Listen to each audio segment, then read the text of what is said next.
See, hello, my dear learners. I hope you all are doing well. And today I'm going to teach you what is the difference between has have plus third form of the verb concept and did plus first form of the verb concept. See here, the first concept is that is has have plus third form of the verb concept. So here we use the third form of the third form of the verb, and second one is did plus first form of the verb. The problem is here we use both of them for the past. We use this thing for the past, did plus first form of the verb for the past. So we often get confused कौन सा कहां पे लगाना है, किसकी meaning क्या है. इस वीडियो में मैं आपको ये चीजें समझा दूंगा कि हैज हैव प्लस वर्ब की थर्ड फॉर्म और डिड प्लस वर्ब की फर्स्ट फॉर्म में क्या फर्क है. दोनों हम लोग यूज करते हैं पास्ट एक्शन के लिए. जो काम खत्म हो चुका होगा, जो काम कंप्लीट हो चुका होगा, वहां पे हम लोग दोनों यूज करते हैं. जैसे कि मैं एक सेंटेंस लिखूंगा यहाँ पे. मैंने एक सेंटेंस लिखा यहाँ पे, आई हैव प्लेड क्रिकेट. इसका मतलब ये हुआ कि मैं क्रिकेट खेल चुका हूं, काम कंप्लीट हो चुका है. सामने वाले को ये पता लग रहा है कि इसने क्रिकेट खेला है. सो अगर मैं इस सेंटेंस को ऐसे भी लिखूंगा, आई प्लेड क्रिकेट, इसका मतलब भी यही हुआ कि मैं क्रिकेट खेल चुका हूं. दोनों की मीनिंग सेम है, कोई फर्क नहीं यहां पे. चाहे आप ये कहो आई हैव प्लेड क्रिकेट, मैं क्रिकेट खेल चुका हूं, आई प्लेड क्रिकेट, मैं क्रिकेट खेल चुका हूं, दोनों की मीनिंग सेम है. सामने वाले को ये पता चल गया कि इसने ये काम कंप्लीट किया, ये काम खत्म हो चुका है. फिर दोनों में क्या डिफरेंस है? डिफरेंस ये है कि अगर आपको पास्ट का समय दिखाना जरूरी है, if the time is important, at the time we use did plus first form of the verb. अगर पास्ट का समय इंपॉर्टेंट नहीं है तो वहां पे हम लोग हैज हैव प्लस वर्ब की थर्ड फॉर्म का यूज करते. एक तो डिफरेंस ये होगी. सेकेंड डिफरेंस ये है कि अगर हमने कोई सा भी काम पास्ट में किया है, कोई सा भी काम पास्ट में किया है और वो हमारे प्रेजेंट को रिलेट कर रहा है, वो हमारे प्रेजेंट को इफेक्ट कर रहा है, रिलेट कर रहा है, तो वहां पे हमें हैज हैव प्लस वर्ब की थर्ड फॉर्म का ही यूज करना पड़ता है.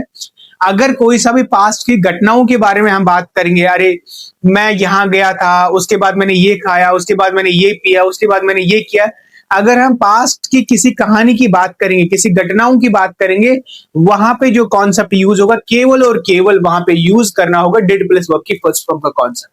आई hope now this thing is clear to you. Second, जैसे कि मैंने ये सेंटेंस यहां पे लिखा, I have played cricket yesterday and yesterday. इन्हीं सेंटेंस को मैं अगर दोबारा यहां पे लिखूंगा ऐसे, अगर मैंने लिखा यहां पे आई have played cricket, I have played cricket yesterday, ये एक सेंटेंस हो गया. सो सेकेंड सेंटेंस मैंने यहां पे लिखा, I played cricket yesterday, I played cricket yesterday. तो ये वाला सेंटेंस सही है, तो फिर ये वाला सेंटेंस गलत हो गया. क्यों? क्योंकि हमने जो गलती की यहां पे, हमने हैज हैव प्लस वर्ब की थर्ड फॉर्म के साथ टाइम मेंशन किया है. देखो, दो चीजें हम बताएंगे. अब आप ये भी कह सकते हो कि सर यहां पे टाइम हटा दो तो सेंटेंस सही हो जाएगा. हमारे लिए क्या होता है कि टाइम इंपॉर्टेंट है कि टेंस इंपॉर्टेंट है.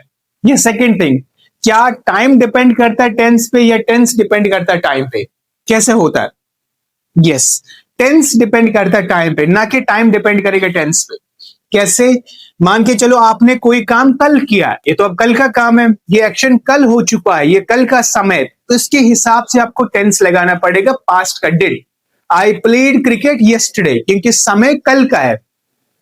इसीलिए हमारे लिए क्या जरूरी होता है? समय जरूरी होता है, टाइम नहीं है. टाइम के हिसाब से हमारा टेंस चलता है.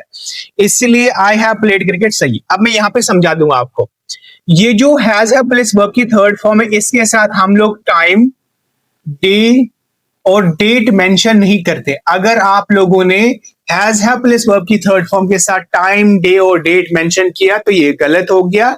अगर हमारे लिए समय जरूरी है, ये बताना जरूरी है काम कब हुआ है, तो आप यहां पे टाइम, डे और डेट लगा सकते हो, कोई इश्यू नहीं है, तब ये सही है. इसके साथ हम लोग टाइम, डे और डेट मेंशन करते. जैसे कि मैंने यहां पे लिखा, आई प्लेड क्रिकेट यस्टरडे, यहां पे हमने समय दिखाया कि ये काम आपने कब किया, तो सही है. बट यही सेंटेंस के साथ मैंने यहां पे लिखा, I have played cricket yesterday, तो ये सेंटेंस हो गया गलत. क्यों हो गया गलत? क्योंकि हम लोग हैज हैव के साथ टाइम, डे और डेट मेंशन नहीं करते. फिर समझाने की कोशिश करूंगा एक बार. कोई सा भी काम जो हमने पास्ट में किया है, अगर वो हमारे प्रेजेंट को रिलेट कर रहा है, तो हम लोग हैज हैव प्लस वर्ब की थर्ड फॉर्म का यूज कर सकते हैं. जैसे कि I have completed my graduation, मैं अपना ग्रेजुएशन कंप्लीट कर चुका हूं। तो आप ये भी कह सकते हो आई कंप्लीटेड माई ग्रेजुएशन, मैं अपना ग्रेजुएशन कंप्लीट कर चुका हूं। अगर आपको समय दिखाना जरूरी है, ये कब आपने किया है, तब वो केवल और केवल जाएगा डिड में। तो आएगा यहाँ पे आई कंप्लीट माई ग्रेजुएशन इन 2005, 2005 में मैंने ये कंप्लीट कर चुका हूं। I hope now this thing is clear to all guys. कहां पे क्या यूज करना है, अब आपको ये चीज समझ में आ चुका होगा। कहां पे आप पास्ट के लिए डिड का यूज करोगे, कहां पे हैज हैव का यूज करोगे। जैसे कि मान के चलो कि अभी आप मेरे सामने बैठे हो, कोई आपके सामने बैठे, किसी शादी में आप गए हो, जैसे आप किसी शादी में गए हो, तो अब आपका फ्रेंड कह रहा है क्या आपने खाना खाया। वो क्यों पूछ रहा है, क्योंकि वो काम अभी हाल फिलहाल में हो चुका है, रिसेंटली हो चुका है। ऐसा याद नहीं रखना कि जो काम अभी हो चुका है, मतलब जो काम हमारे प्रेजेंट को रिलेट कर रहा है। अब हम ऐसा मान के चलते हैं जो काम अभी हो चुका है, रिसेंट पास्ट में हो चुका है, तो वो आपसे कहेगा हैव यू टेकन फूड, क्या आपने खाना खाया। और गेटिंग माय पॉइंट। तो अगर वो समय दिखाना चाहता है कल परसों उससे पहले लास्ट ईयर, तो वहां पे यही बताना पड़ेगा, डिड के साथ ही हमें वर्ब की फर्स्ट फॉर्म का यूज करना पड़ेगा। Hope now guys this thing is clear to you all. What is the difference between has have and did? Where should we use has have plus third form of the verb, and where should we use did plus first form of the verb?